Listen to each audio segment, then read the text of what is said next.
Today, as Christians, we pay tithe, we make offerings, but many times we pay tithes and offerings with wrong intentions. We think that we are in a casino and that we are investing and God will make us millionaires. And when we don't get the millions, we get disappointed. And we who are here as professionals today, it is a day to interrogate ourselves, to ask ourselves questions wherever we are, whether we can pass the litmus test. Suppose there was to be a rapture today, that Christ were to come today on the basis of the criteria that is provided in the Bible. Would you get to heaven? Ask yourself that question. It is not the number of services that you attend every year. It is not the tithes and offerings that you pay. Would you get to heaven by your very actions? And this is what makes me make reference to the story of the Good Samaritan, recorded in the book of Luke, as I said a little earlier, chapter 10, verses 29 through to 37. Christ was answering what was essentially a very simple question. Who is your neighbor? That was the question that was posed. And who is your neighbor? It would have been possible for him to say that your neighbor is he or she who lives next to you. But he did not answer in that way. He said there was a man who was traveling that road, that dangerous road, and he was ambushed by robbers. And when he lay there dying, a Levite passed. Levites, we are latter-day Levites. They did nothing. Another believer passed, did nothing. And then there came a Samaritan. And in order to understand the context of this story, you must understand the status of the Samaritans during the times when Christ walked on the surface of this earth. And this Good Samaritan, we now call him the Good Samaritan, took care of him and went to the inn and said, take care of him. And if there is any additional expense, you tell me. Today, courtesy of his actions, we say, he was a good Samaritan. How many of you professionals here have found yourselves in situations where you could have been a good Samaritan, but you are not? How many of you here who are lawyers in government institutions, who when called upon to do that which is good and right, you seek to be bribed first? How many of you here, I'm not asking you to raise your hands, but I'm asking you to inspect your heart. How many of you here who are doctors, upon whom it fell to save life and asked many questions, irrelevant questions, and lives were lost? How many of you here are engineers who compromise the standards and qualities of our roads that you may become rich? How many of you? How many of you who are reporters here who will distort what we are saying today? How many of you? Because when you find yourself in any situation where your acts or omissions can harm another, that other is your neighbor. This is the message. So, as to who is your neighbor changes from time to time, but your conduct must never change. In other words, as professionals, we must make painful choices. Many times I listen to fellow Christians and they say, I love the Lord, and I do not begrudge them. I'm not in the business of begrudging them because they have their duty and right to love the Lord. But a few minutes later, when they are driving on the road, they do not love the other motorists. And I said, how can they possibly be conducting themselves in a manner that could lead to the death of the other motorists? And then they say they love the Lord. In John 1, you are told that you are a liar if you are such a one as that. And in this country, when we say there is corruption or evil, all these other things, who are the midwives of corruption in this country? Professionals. We are the midwives. Look at any institution that is collapsing or has collapsed. Who has presided over the collapse of such institution? Is it not us who are professionals? Do we make the right choices when we are called upon to make the right choices? Whom do we worship? Do we worship Mammon or God? Do we obey the law when it is inconvenient to us? When I read the story of the Israelites as they moved from Egypt through the desert for 40 years to the promised land, and it has been dramatized in modern times. I do not know whether you watch movies. If you do, good. If you don't, I urge you to. And there is one movie which is a dramatization of that event that I want you to watch. And I'm citing this movie so that I may make reference to the verse that I talked about in the book of the prophet Joshua. It is a movie that was produced in 1956. It's called The Ten Commandments. How many have watched? If you've watched The Ten Commandments, you can understand how weak we are as human beings. For 400 years, the Israelites were praying to God generation after generation to free them from slavery. But once they are freed from slavery, their conduct is completely that of ungrateful individuals. And if you read and watch that movie alongside the Bible, you will know that there are certain things that are extra biblical, but other things that are biblical. But the ones that are biblical are the ones that I want to make reference to. When Moses goes up into the mountain and he leaves Aaron, his brother, and Miriam, the sister, after only a few days, the Israelites say they want a God that they can see. And they make unto themselves an image of a calf. The sons of Korah are there. Dathan is there. And they have persuaded the people to rebel against God.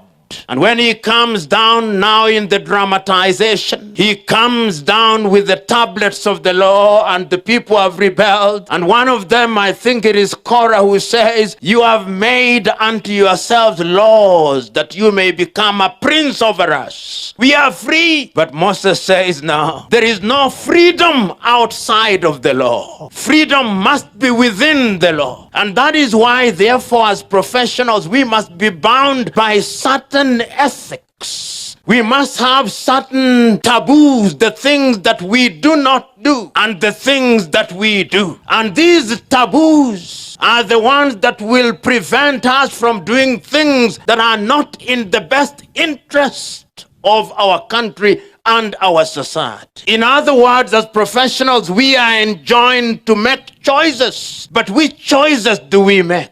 Today, as Christians, we pay tithe, we make offerings, but many times we pay tithes and offerings with wrong intentions. We think that we are in a casino and that we are investing and God will make us millionaires. And when we don't get the millions, we get disappointed. Choose you now whom you shall serve is what I'm coming to. But what I want to say before that is we must change our minds and change our hearts. This morning, I was telling the good president here, and we were reminding ourselves that it's not lost on us that the Bible says that out of the whole group that left Egypt, only 2 entered the promised land. Only 2. Joshua and Caleb. The rest died because they had left Egypt, but there was too much Egypt in them. You can leave Egypt, but Egypt is still in you. So today, we who are professionals here, we must ask ourselves the uncomfortable question. Is Egypt still in us, or we have left Egypt and exorcised the ghost of Egypt? And that is how I understand the famous statement that is recorded in the book of Joshua at chapter 24, verse 50. Because the people were undecided whether they should worship God or they should worship little gods. And he says, you must now make a choice. You must not be of 2 minds. Choose you now whom you shall serve. You know, when I look at us as Christians, I look at us as professionals, I look at us as a country. I look at the judgments that we make as a country. I ask myself, if it is said of us that in determining who is a Christian, there is no Jew nor Gentile, no slave nor free. Do you remember that? There is no Jew nor Gentile, no slave nor free. But here in a country where we have professionals, one of the greatest diseases is, we call it ethnicity or tribalism. We are one of the most ethnic countries on earth. The blood of ethnicity is thicker than the blood of Christ. So that when you are making your judgments, you don't make judgment on the basis of whether you are Christian, but you make judgment on the basis of whether you are Luo, Kamba, Luhya, or Kalenjin. But when you get to the Kalenjin, it becomes Nandi, Kipsigis. Because when you begin to look for the things that divide you, you'll find them. I was asking somebody the other day, when we are putting people into positions as Christians, because we claim we are Christian. When you are boarding an aircraft and you are Luo, do you ever ask, is the pilot Luo? You don't. What you want is a good pilot that will make the thing fly and land. But when we want to appoint a minister, we say, is the minister Kamba? What contradiction do we have as a nation? When you want to catch a rat, what you need is a cat. Whether the cat is black or white is irrelevant. You want a rat-catching cat. But do we as professionals, have we liberated ourselves from that? Professionals. Today, if you look at universities across our country, if you go to Maseno, I dare challenge you, the vice chancellor is likely Luo. And if he is not, the Luos in that area will say, we want our own. Does chemistry change when it's taught by a Kamba and when it's taught by Luo? If you go to Moi University, likely the vice chancellor is of the Kalenjin extraction. If you go to Seuko in Machakos, the vice chancellor is likely a Kamba. If you go to Masinde Muliro, the vice chancellor is likely a Luhya of the Bukusu extraction. If you go to Rongo, the vice chancellor is likely to be a Luo. If you go to Didan Kimathi University, that one may be a little different. But if you go to any of these, and the people will say, we want our own. And these people who say these are Christians for whom there is no Jew nor. How do we reconcile that kind of conduct?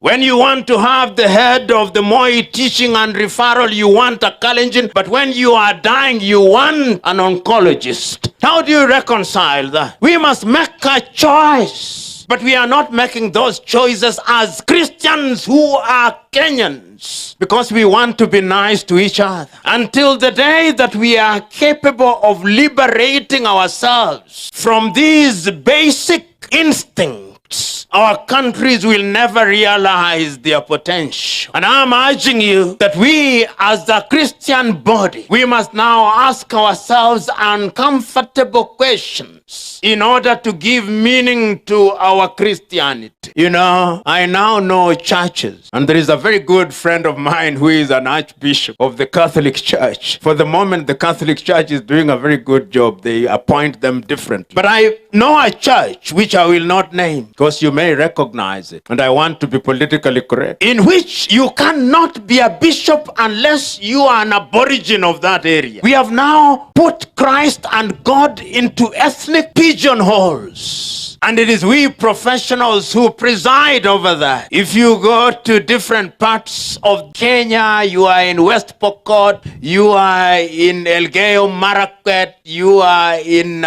different parts in Kisii. The people who are not professionals never talk about these things. It is we professionals who remind them about their ethnicity, which ought to be celebrated. Ethnic diversity is something to be celebrated. It is the use of ethnicity as an instrument of judgment and discrimination that must be condemned. There is nothing wrong with our ethnicity. God, in his divine wisdom, made us different because he is a God of diversity, because diversity is what creates harmony. But if we choose to use our diversity to destroy the harmony that we have, then we can never realize our potential. You professionals who are here, I want you to reflect. There was a time in this country country. And many of you will remember when you left the comfort of your home in Kirinyaga and you are a student in Shimolatewa in Mombasa. There was a time in this country when you left the comfort of your home in Karatina and you are a student in Maseno. There was a time in this country when you left the comfort of your home in Machakos and you are a student at Cardinal Otunga High School in Kisii. Today, we have created a situation where you start primary school. I believe there is a primary school of Moi University. Then you go to that primary school. Then you go to a secondary school in the neighborhood. Then you go to the university in that neighborhood. Then you are employed in Uasin Gishu. In your world, the world is only about Uasin Gishu. You are not exposed. Even when you claim to be a Christian professional, you are not exposed. We were told here about the journey of Christianity, the journey of Paul, the journey of movement from the promised land into Malta, into different parts of the world. That is why we have Christianity here, because people thought widely. But the current professional is a professional whose worldview is very narrow, and he or she claims that they are Christians.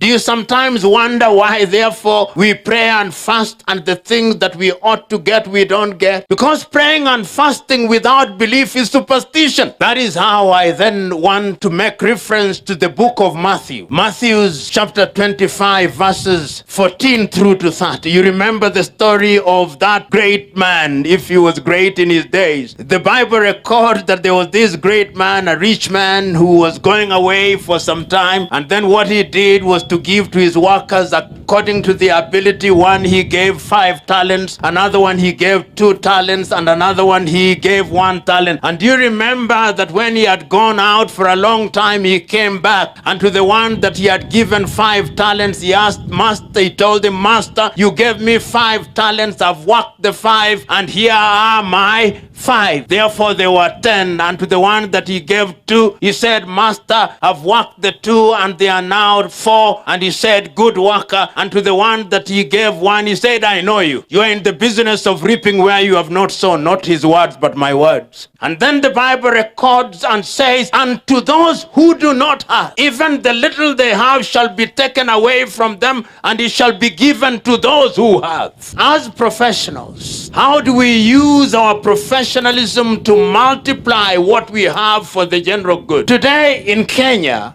and I'll say this, we have something called devolution, and we love it. How many of you here love devolution? None of you love devolution. It is a good thing. A few good things have happened, but a few bad things have happened. Professionals of different kinds are serving in our devolved units. Lawyers, doctors, economists. And these professionals attend church on Saturdays and on Sundays. But I've never seen any pastor, not even in your church, not any one of them, rebuke the thieves who have been devolved. Not one. You accept their tithe and offering gleefully, and you say all wealth belongs to God, even the stolen ones. Yet Christ rebuked taxpayers. So even the clergy have fallen short of the glory of the expectation of both God and man, because we do not rebuke. There are thieves here, many of them do not rebuke. There are thieves here, many of them who have been devolved. Some of them are still at the center. And the thieves that are devolved, who are Christians, there are 2 things that they love doing. They build hotels. I do not know why hotels are very popular with thieves, or office blocks. And then they invite pastors to bless them. And pastors say, this block was blessed by Pastor so-and-so of this church. Have you seen such buildings? Even here in Eldoret, they are there. I've seen them across the country. And I'm saying this because if we don't rebuke, then the professionals cannot change. Have you seen, even in churches, when thieving professionals arrive in church, when a sermon is going on, the pastor will stop. In the middle of a sermon, I've seen this. They go and bring the thief and bring him in front. Then the professionals cannot change because they are not rebuked. So all of us who are here, who are professionals, Let us remember that when all is said and done, it is you and your God. You know, when 2 days ago I read the report by the EFCC telling us how corruption has become pervasive. In order to get a job in Kenya, the average amount of money you spend is 163,000 Kenya shillings. Only one clergy, to my knowledge, has spoken about it and against it, Archbishop Muheria. None of the clergy. I say this with pain because it is we who are professionals who can change this. But are we willing to change? Are we willing in our own small ways to change? Because you cannot possibly change everybody, but you can change yourself. Kwa Kiswahili wanasema jishinde ushinde. Jishinde ushinde. Are we ready? You lawyers who are here, who are professionals, you judicial officers who are here, who are professionals, are we ready to ensure that justice according to law is done on the basis of evidence rather than on the basis of the size of our pockets? Are we prepared? You doctors who are here, who are in a public hospital and prescribe medicine which is bought at your pharmacy across the road, are you prepared to change? Because we know, you police officers who are running matatus and bodabodas, whom you allow to break the law, are you prepared to change? That we may reduce the accidents on our roads, are we prepared? You teachers who leak examination to your students and then celebrate with twigs at the end of the year when they pass, are you prepared to change? Are we? You town planners who are approving buildings which collapse and kill that you may become a millionaire, are you prepared to change? You journalists who kill good stories because a brown envelope has been given to you, are you prepared to change? These are the painful questions that this country must ask. You politicians who are also professionals in your own right and run CDF, and you've incorporated 10 companies in which your drivers are the directors, trading with yourself, are you prepared to change? You MCAs who are now political professionals, who are crying for the ward fund because you have companies which you have incorporated, are you prepared to change? Are you prepared to be Christians? As a friend of mine, you remember the conversation I started with, we concluded by saying that kuna Wakristo wa aina mbili, Wakristo uchwara na Wakristo halisi. Sasa jiulize wewe hii leo, wewe ni Mkristo uchwara au ni Kristo halisi? Kwa kuwa kuna Ukristo uchwara tu, unakariri Biblia toka mwanzo hadi mwisho. Hata Ibilisi si anakariri Biblia, anakariri vizuri tu. Kwa hivyo kukariri Biblia si Ukristo. Ukristo ni vitendo.